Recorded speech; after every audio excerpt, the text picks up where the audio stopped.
فأجاءها المخاض إلى جذع النخلة قالت يا ليتني مت قبل هذا وكنت نسيا منسيا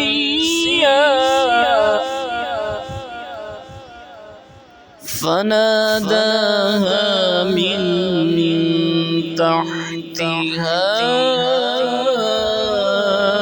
ألا تحزني قد جعل ربك تحتك سريا